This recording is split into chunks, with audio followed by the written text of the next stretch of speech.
Hello everybody, welcome back to Leisha on Podcast, where I'm Leisha on Twitter and topic for 15 minutes or more. Honestly, I need to call these like work break episodes, but talking about work break episodes, I'm in dire need of a haircut. Haircut that I don't know when I'll be getting. I mean, honestly, I just don't be having the time. Time for That by Kevin Gates, repeat song right now. Now, today I really wanted to talk about like rejection, because I feel like rejection, it's one of those things that you naturally should know how to handle. You would think people should naturally know how to handle, but it still hurts. And I'm going to be talking about rejection today as a person who hates rejection. And I'm not gonna lie, I've spent a lot of time being really bad at handling rejection, that I think with enough experience and enough lessons learned and enough times that I have been rejected, I can sit here and understand that, okay, like to more accept it versus like deflect from it, and then also the next step forward after getting rejected. Now, getting rejected can look like many things. I mean, you can apply for things and then get an email back that hey, we're not looking for you. Or you can you can be face to face and hear it. Like, hey, you're just not somebody we're looking for. Or get a call back and be like, hey, like, we looked through your application. You're just not what we're looking for. Now, you can also have relationship rejections, right? Like, you shoot your shot. Sorry, not interested. Boyfriend, not looking for a relationship right now. Whatever it may be. But I think one of the biggest things I've realized with rejections is I would rather be rejected and hear the truth, right? I'm not into girls. I mean, there's been plenty of times as someone who's gay, I have always tried to shoot my shot and it's like, oh, I'm not into girls. And that's fine. I would rather have somebody tell me like, no, I'm not gay, than try to experiment with me and put both of us through misery. And then I'm getting played and I'm an experiment just because they didn't want to reject me, right? So sometimes it sucks, but I still am going to take that step forward all the time. I mean, for me, honestly, my first question is not hitting on them. It's, are you even in the LGBTQ, right? Bi, pansexual, lesbian, whatever. Once I get my okay, then I go. But to get like, I don't know, sometimes I think I am. No. That's one of those things that I've had to go through. Somebody who, really thought that they were, and then had to go through me to kind of figure out that they're not. I'm not going to play that game. I personally don't want to be that experimental person. Some people do. Some people do want to be the first girlfriend or be the one that lets them figure it out. But me personally, I have been there and I have done that, and I realize it's not for me. I do not want to put myself in a situation like that. But being able to accept rejection also comes with understanding your own boundaries and your own standards. For a little period of my life, I totally forgot about boundaries. I'm not gonna lie. Like, I didn't set any myself. I didn't know how to handle them when people sent them against me. And that's not a very good thing to admit here and say. Honestly, I'm not proud that I just totally forgot how boundaries work, because it put me in situations where I was overstaying my stay, first of all, or I was doing more than I needed to do when I could have just asked for some help or set some boundaries where the reliance wasn't heavily on me. Or there have been times where I have been completely disrespected because I never said anything. And yes, these are bigger, deeper problems that I will address, and I'm studying, doing things like shadow work and journaling and going to therapy to making sure that I'm fixing these roots, not only for other people, but genuinely for myself. I don't want to be somebody who tolerates disrespect. I don't want to be somebody who doesn't know how to handle boundaries. It's not in my character. That's not how I'm going to roll, and I'm not going to roll that way. So I think in suffering through rejection, you got to know your standards. You got to know how to handle boundaries, and you got to know your worth is one of the biggest things with rejection. I haven't applied for colleges yet, but I know that I'm going to shoot some long shots, and I'm going to know where I fit in and where I don't. No offense, I'm not going to be applying to MIT. I don't want to do anything with technology. I don't want to do anything with engineering. Not saying that it's lame. I just personally don't want to do that. So, I mean, I can apply for shits and giggles and say I got into MIT, but I'm not really wanting to go to MIT. I'm not MIT built. No shame to MIT. No shame to me. It's just the way that the cookie crumbles. And I think some people want to fit everywhere. I mean, for times, I have always wanted to fit everywhere. But it's so much more peaceful and calming to know where you belong and to be there. Some people are more hometown, homebody people, right? When you go off to college and you come back home, you're going to see them because they like being home. They like being around their friends and family, they are going to end up making their generation in their hometown. That's okay. It's not anybody's place to say, you need to go out and see the world. If they feel comfortable in the terms of being their city limits, that's their comfortability. That's as far as they'll go. Maybe they'll go to the town nearby, and that's an adventure for them. But nonetheless, like, it's one of those things that you know your worth. You know where you belong. If you're somebody who's like, no, I need to go travel, I need to go see the city, do it. No questions. That's you know yourself best, right? I've said that multiple times. But it's also knowing that you are worth somebody to go out and do that, right? Some people are like, I want to, but I can't. It's too expensive. I can't leave people behind, whatever. But once you know your worth, like, oh, well, I'm not leaving people behind if I go and do something for me. Like, no, I'm doing this for my own experience, to meet new people, to be able to have stories that when I come back home, I'm like, hey, when I spent my time in Alaska, this is what happened. And stuff like that, to know your worth, that and reshape limiting beliefs is also a biggest factor in rejection. If you get rejected and you believe, oh man, I suck because I got rejected, or even turn around and diss it on that thing, like that thing is horrible because it rejected me. Those are both two extremes that do not need to be the poles, right? There's always going to be in between, the equator, for example. And instead you could say, hey, like, I'm grateful I was exposed to the opportunity to be able to apply and reach out, but I'm more grateful that it redirected me into where I need to be. Because when you get rejected, what's the next step? Okay, where's somewhere that will set me, right? If I get rejected from MIT, then I'm going to be like, okay, there's technology school. I'm not going to go the technology school route. I don't even want to go the technology school route. Let's go somewhere more up my alley, that redirection. Now, if I got accepted, I could go to MIT. I got accepted, I already got the okay. But then it's like, okay, well, now I'm accepted, but I know I don't belong in MIT. I don't want to do anything with MIT. So then that redirection, that rejection is redirecting. That didn't rhyme as well as I thought it would, but and there have been times, so then that's already right there, knowing your worth, what fits best to you, your common abilities. Now, with accepting, with boundaries, I personally was lacking a little bit in the sense that I was going through discussions with somebody else, and a lot of boundaries were set. And I think, this is my personal opinion, through learning and interacting with others, I interact with a lot of people, I believe that if there are so many boundaries that need to be set between you and another person, and when I mean so many, I mean like, don't look at me in this direction, don't touch me this way, like and those are very understandable boundaries. I'm just trying to say that there are so many boundaries that you cannot exist in your own being without it being disrespectful or uncomfortable to somebody else. That's your sign.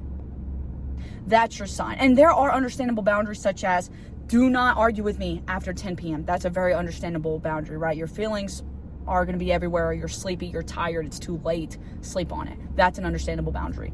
But if it's boundaries that, like, if you're somebody who likes to talk about what goes on in their day all the time, and then the other person's like, I don't really want to hear what you got going on in your day all the time, like that's suffocating for me. If that's your character, if that's your nature, that's just the sign that those two don't collide. And it's so hard to hear that. Like, I hate that I'm saying this right now. I do. I hate admitting something like that, because yes, it is a boundary. It is completely a valid boundary. Okay, that person is not wrong for saying that, and you're not wrong for being in a way that they have to say something. But then there comes to a point where it's like, okay, is this boundary threatening my self-esteem? Is this boundary being set and not allowing me to extend myself to the fullest? Because there are some boundaries that's like, okay, I just can't express that part, right? Or okay, maybe there's some friendships that end up working, and one person has a fat crush on the other person, and as long as it's like, hey, as long as you don't tell me how much you are in love with me, we can make it work. If that's a boundary that can be agreed among two, nobody else can put their 2 cents in. Nobody can say, oh, well, that's weird, stand up, king, she doesn't want you, or tell the girl, oh, he's obsessed with you, you need to drop him, whatever. At that point, if both two parties have agreed, that's their boundary setting. They talked about it. But alas, if you feel like that threatens you, like, let's say we are in that situation, right? Let's say I've got a girl named Emily. No, actually, that's a little too close to home. Rebecca, right? And let's say Rebecca, I have a fat crush on Rebecca, but Rebecca doesn't want to hear about it. If I cannot withstand it on my own, right? If I really feel like this, it is encapsulating me how much I feel for Rebecca, and I cannot live a day without telling her. It is in our best interest if that relationship is either severed for a little bit of time or some space is taken, because I'm not able to exist in my own measures without it making somebody else uncomfortable. And if it gets to a point like that where you might make somebody else uncomfortable for something that you're trying to justify in your head. That's where space needs to be taken, whether it's for me to get over my feelings for Rebecca, for maybe something to spark. Maybe Rebecca secretly has feelings for me but is trying to not admit it, whatever it may be. That realm needs to get figured out, right? And I think that that's where a lot of people believe that, oh, well, boys and girls can be friends with each other because there's always going to be that feeling. But it's like that feeling could be like assumed. Like maybe people will see me and Rebecca together and think we're a thing. So then everybody thinks that this is bad because we have this fat crush on each other but won't date, right? Like take example, Daisy Edgar Jones and Paul Mescal, right? We really don't know what's going on with them. Nobody knows what's going on with them but them, right? People love to say, oh my gosh, he's so in love with her, da da da da da. Yes, they played a role in a movie where they were a situationship, a horrible situationship, and normal people, gosh, I could talk about that for hours. But whatever it may be, they have terms in their own friendship. If it seems like he's still doing things in his own manner, there hadn't been a boundary set between Daisy where she's like, Paul, you can't post about me. You can't dedicate every award to me. Like, gosh, if he's still doing it, nothing has been said, it is not the audience's place to put their 2 cents or put their subject. And people are still going to do it. Regardless, I mean, we have free speech for a reason, but we don't know the full story. And that's why I think some people definitely got to be like that empathetic, be like, hey, well, we don't really know what's going on at all times. But another main thing is just definitely knowing if it will be too much for you. I mean, for me, I have put myself in situations with people that their boundaries limited who I was as a whole. And it caused me to be immature towards them and disrespectful towards them because I was threatening my own personality on the line. Now, I would personally like to say that there have been times where I was at fault for that.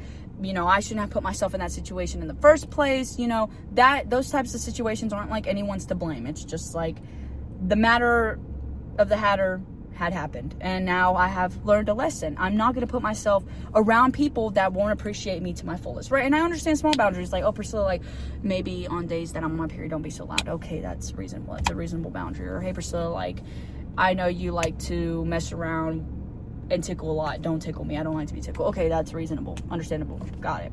So it's stuff like that where that conversation doesn't need to be held, but if you feel like that conversation is threatening to your self-esteem, your self-worth, your self-concept, genuinely those are moments that it is okay to step away. There is no harm in stepping away to make sure that you aren't making somebody else uncomfortable and you are also not disrespecting yourself. Because at some point, trying to accommodate somebody else's boundaries that you just don't understand isn't a lack of immaturity, isn't like you guys both suck and are evil people. It's genuinely a misalignment. It just does not work. And I hate saying that because I love people. I want to work with everybody and make sure I co-align with everybody. But genuinely, there are some people that I do not match their criteria of what they want to be around all the time. And that doesn't mean I'm weird. That doesn't mean they're weird. It's just, it genuinely doesn't work. And once you can work on, why do I even want to be around them so much? Like, why am I letting their feelings or their boundaries redirecting who I am as a person? Like, there's genuinely deeper and grander questions that can't answer your question of why do I even care so much? Because genuinely, it should be as easy as you're setting boundaries that I cannot meet, therefore this won't work. And that sucks to be able to not just it's not giving up, it's just being honest. Like, hey, I cannot meet that standard. I just cannot. And it's sad, it'll hurt, it'll suck, but it saves you so much self-bucks letting it unfold the way that it unfolds than rather trying to force it to be something it's not.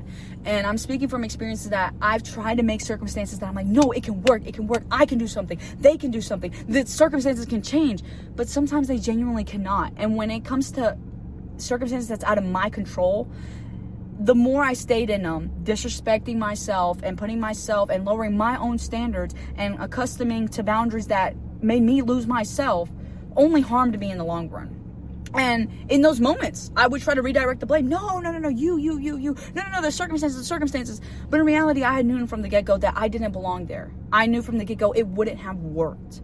And there's no one to blame, but, I mean, there really is no blame. It's my grit and stubbornness got in the way. I can blame it on that. But genuinely, to be able to go through that, I am blessed for and still grateful for, because I've learned new people. I've met new people. I found new things out about myself. I've been able to do new hobbies and being in situations like that. Now, from here on out, I know I don't want to be in a situation where I have to kill myself to learn a lesson, Rather, I could see the signs. They don't even have to be red flags or green flags. Just be signs like, hey, this is what's going on here. If you like it, stay. If you don't, leave.